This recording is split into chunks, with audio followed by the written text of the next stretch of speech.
Paz do Senhor a todos. Nós estamos então dando continuidade ao nosso estudo de todos os capítulos da Bíblia. Nós ainda estamos no capítulo 2, na aula de número 5. Só para lembrar, nós pegamos o capítulo de número 2, nós dividimos em duas partes, né? O descanso e o jardim. O descanso, só lembrando que o descanso ele é caracterizado em Gênesis 2 como o dia sétimo e não o dia de sábado, né? Porque o sábado ele foi colocado, inserido em cima desse sétimo dia da criação para trazer aí instruções ao povo de Israel. Então, o sábado ele está alienado ao dia sétimo e o dia sétimo não está alienado ao sábado.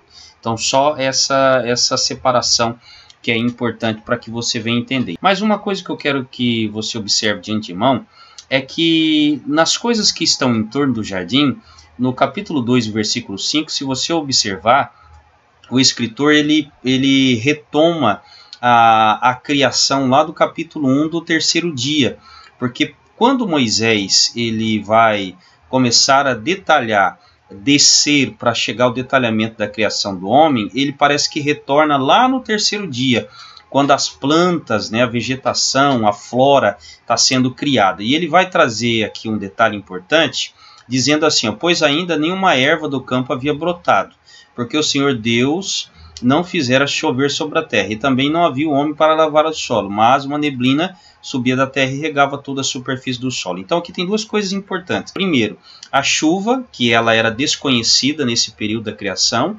Você vai ver que em Gênesis ela vai vir como algo inédito, né? Trazendo aquele dilúvio, algo que a humanidade ainda não havia presenciado, chuva, porque Deus ainda não havia feito chover. E também tem uma importância aqui do papel do homem, né? Olha só, e também não havia o homem para lavrar o solo. Se você parar para analisar, você vai ver que o homem ele é um cooperador de Deus na criação. Porque a função do homem, o trabalho também, você vai observar dentro desse texto, que o trabalho não é uma penalidade, não é algo punitivo, não, muito pelo contrário. O trabalho é uma oportunidade que Deus deu ao homem para que ele viesse cooperar com ele no processo da criação. Então Deus deixou o homem para que ele viesse lavrar e cuidar do jardim, né? Fazendo assim, o homem passou a ser um cooperador de Deus dentro do Éden, porque essa era a funcionalidade do homem. É claro que após a queda, houve aí uma degradação do trabalho do homem. Outro detalhe aqui, que nós vamos observar também, eu coloquei aqui no segundo slide, mas de uma forma mais resumida, que quando você ler aqui o versículo 7, que nós estamos falando sobre a criação do homem, então formou o Senhor Deus o homem do pó da terra, ele soprou nas narinas o fôlego da vida e o homem passou a ser alma vivente. Observe uma coisa, que eu tenho a matéria, né, o pó da terra, então Deus pega o homem, o pó da terra e Deus faz esse homem. Pode ser que esse pó seria um pó umedecido por causa do orvalho, então é um barro mesmo que Deus vai fazer o homem, o boneco. Então Deus faz o boneco de um barro, e esse barro do qual Deus fez o boneco está fora do jardim, porque depois Deus vai plantar o homem no jardim. Porque até a areia do jardim era uma areia especial, né? Você vai descobrir que ali havia ouro. Então observe, eu tenho o boneco do barro, eu tenho Deus soprando nas narinas e o homem passando a ser alma vivente. Aqui eu tenho dois mundos aqui.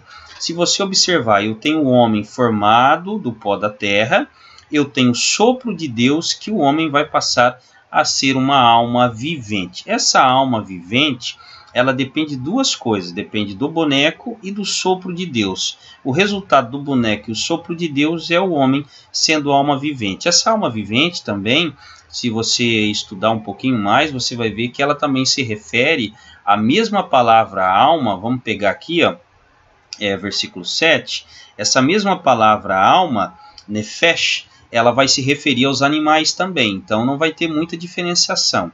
A questão da alma vivente do homem, a alma vivente dos animais, que a diferença do um do outro vai ser esse sopro aqui, ó, esse sopro de Deus que vai fazer com que o homem se torne um ser com duas naturezas distintas, uma natureza terrena e uma natureza espiritual. Vamos aqui no slide que você vai ver. Então o homem, ele tem uma parte do mundo espiritual e ele tem uma má parte do mundo físico, ou seja, a matéria do homem é terrena, mas ele é um ser espiritual.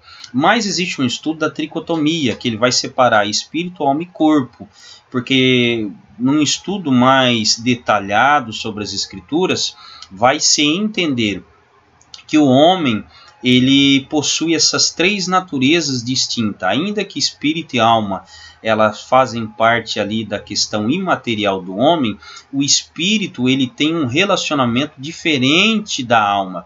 Se você observar, o espírito ele é por onde o homem se comunica com Deus. A alma é por onde o homem comunica com ele mesmo. Como que o homem se conhece? É através da alma, né? Então o homem ele conhece a si mesmo por intermédio da alma. E o corpo do homem faz com que o homem tenha conhecimento do mundo. Então o espírito faz com que o homem tenha conhecimento de Deus, a alma faz com que o homem tenha conhecimento de si mesmo e o corpo faz com que o homem tenha conhecimento do mundo. E você vai entender também no estudo mais detalhado que o Espírito Santo ele comunica com o nosso espírito e não com a nossa alma. Então, se você observar, o homem era feito espírito, alma e corpo, né? Então, nessa questão tricotômica, o Espírito Santo ele vai habitar no espírito do homem, que foi renovado, e não na alma do homem.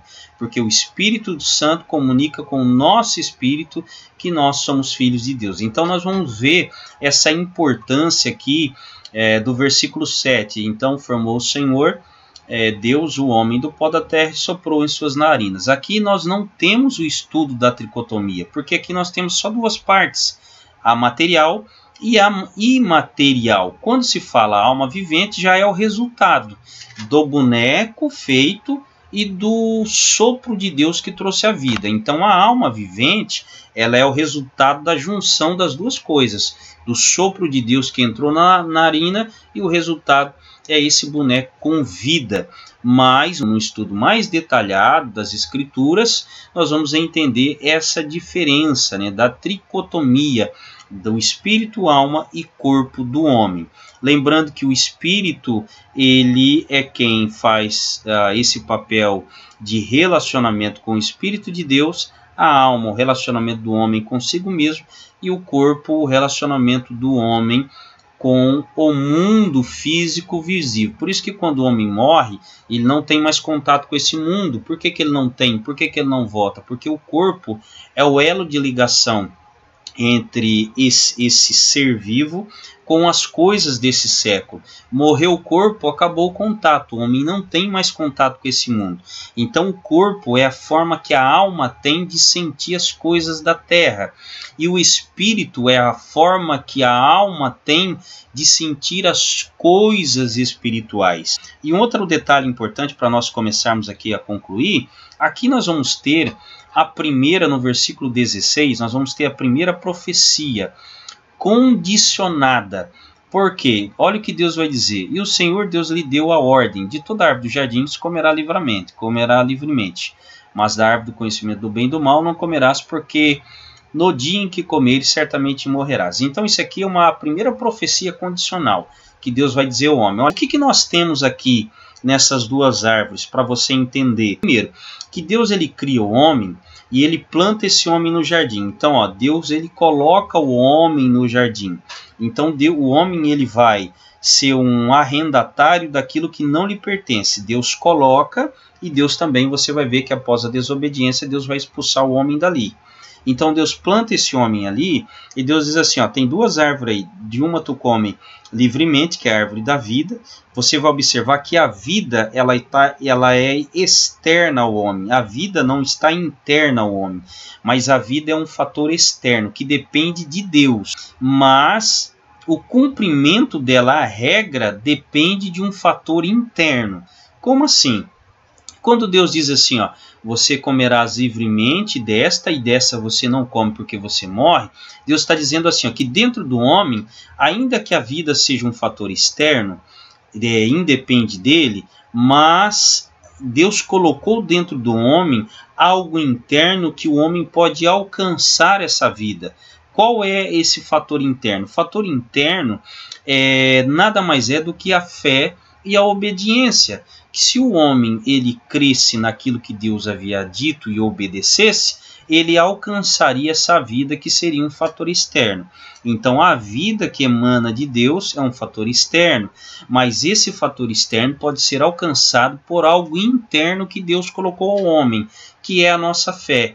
Fé e obediência, que são esses dois polos condutores que nos leva a encontro dessa vida que emana de Deus. E esse alcance é por meio do livre-arbítrio. Ele tem o direito de viver comendo desse fruto livremente, mas ele tem o direito de não comer desse fruto e optar por um fruto que Deus havia proibido, que ali está a primeira profecia condicionada ao homem. Então, de uma forma mais resumida, o capítulo 2 ele vai falar sobre todas essas coisas que estão em torno do jardim. Se você observar, Deus planta o homem no jardim, Deus vai ter que expulsar o homem do jardim por um plano redentor, para remir, restaurar e resgatar esse homem que havia perdido. Então agora o homem começa no jardim e ele é expulso do jardim. Você vai ver que nesse jardim tinha duas árvores, né? Uma é a árvore da vida. Lá em Apocalipse você vai ver também essa árvore da vida, mas porém na Nova Jerusalém. Mas o que houve uma mudança? Que nós tínhamos o homem expulso do jardim para que ele não comesse mais da árvore da vida, e no Apocalipse nós temos agora uma árvore da vida estando ao alcance do homem novamente. O que causou essa mudança? O que causou essa mudança foi um outro jardim, que foi o jardim do Getsemane, onde Jesus então ele está assumindo a disposição de beber o cálice que o Pai o havia preparado, tá certo? Então, numa forma mais geral, o capítulo 2 ele vai tratar sobre esses dois assuntos importantes aqui. É sobre o descanso, que é o 7º dia, que vai ser a base para o calendário judaico, e também o jardim, que no jardim nós vamos ter ali a questão da funcionabilidade do homem, que era ser um cooperador de Deus na criação, e também essa disponibilidade do homem de decisão, de ter o seu livre-arbítrio, por mais que ele seja uma criação de Deus, Deus colocou dentro dele a arbitrariedade, o poder de escolha.